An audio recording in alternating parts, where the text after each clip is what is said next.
एक और क्वेश्चन पूछूंगा इसी जी में जी जी पूछिए। कि जब कभी भी आपको एंग्जाइटी होती है हाँ हाँ। तो आप उस एंग्जाइटी को ख़त्म करने के लिए इंस्टेंट सॉल्यूशन क्या करते हो और लॉन्ग टर्म इसका सॉल्यूशन क्या हो सकता है? एंग्जाइटी मतलब उसके बाद से ऐसा नहीं कि मुझे कभी हुई नहीं, एक आध दिन कभी 2 घंटे आधा घंटा सिचुएशंस आती हैं ऐसी जो नॉर्मल बातें हैं। जब एंग्जाइटी होने लगी आपको अचानक से, सबसे आसान तरीका है जो 3 इडियट्स फिल्म में शायद वायरस ने बताया था, वही बात है या मुन्ना भाई में था, किसी में था कि जैसे ही तनाव होने लगे जोर से हंसना शुरू कर दो। मुन्ना भाई में शायद था ना। मैं ये नहीं कह रहा कि आप हंसे ही, वो एक तरीका है।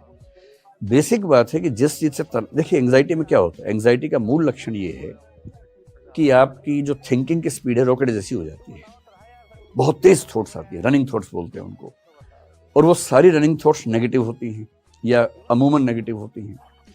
तो नेगेटिव थॉट्स का बहुत तेज गति से आना एंग्जाइटी को रॉकेट साइंस नहीं, सिंपल सी बात, एंग्जाइटी ये होती है। ठीक, ये हम सबके साथ होता है, नॉर्मल सी बात है। अगर दिन में सप्ताह में एक आध बार हुआ तो नॉर्मल बात है, कोई तनाव की बात नहीं है। ज्यादा होने लगे तो चिंता की बात है। और जब ये एंग्जाइटी साइकोसोमेटिक बन जाती है, साइकोसोमेटिक का मतलब है साइकोलॉजिकली शुरू होके बॉडी पे असर पड़ने लगे, सोमेटिक हो जाए। जब आपको एंग्जाइटी की वजह से हाथ पैर में थोड़ी सनसनाहट होने लगे, झुंझुनाहट होने लगे, टिंगलिंग होने लगे, मतलब वाइब्रेशंस होने लगे, सिर में दर्द होने लगे, नींद नहीं आ रही, आप करवटें बदल रहे हैं लगातार, नींद आई नहीं रही आपको, ये अब केवल मामला मन का नहीं है, अब ये मन का असर शरीर पे होने लगा है, ये साइकोसोमेटिक मामला बन गया है, ये रिस्की बात है। और अगर ये 2 सप्ताह लगातार चल गया तो ये डिप्रेशन हो जाएगा। उसके बाद डिप्रेशन की परिभाषा है कि कम से कम 2 सप्ताह की वो अवस्था हो और आप हेल्पलेसनेस, पर्पसलेसनेस, वर्थलेसनेस ये सब महसूस करें कि जीवन का सार नहीं है, मेरे आसपास कोई नहीं है, मैं अकेला हूँ, निराश हूँ, अवसाद में हूँ, हताशा में हूँ, निरर्थक हो गया हूँ। अगर ये सब फीलिंग्स लगातार सस्टेन करें तो आप डिप्रेशन में चले जाते हैं, जो कि बहुत बुरी अवस्था होती है। तो कभी आपको एंग्जाइटी हो, इससे सबसे आसान तरीका है ठीक उस समय एंग्जाइटी जैसे शुरू होने लगे उस विषय पर सोचना नहीं है, कामित नहीं करना है। पर इतना आसान नहीं, आप जिस पे नहीं सोचना चाहेंगे सारे विचार उसी पे आते हैं उस समय। तो अगर मैं कहूँ कि मेडिटेशन कर लो, वो सब उस समय होता नहीं है, मुझसे तो नहीं होता है, आपसे शायद हो जाता हो, मुझसे तो नहीं होता है। तो सबसे अच्छा तरीका उस समय आपको फिल्म देखना शुरू कर दें या रील्स देखना शुरू कर दें। रील्स में ऐसे बहुत इंटरेस्टिंग इवेंट्स होते हैं 10-10 सेकंड के।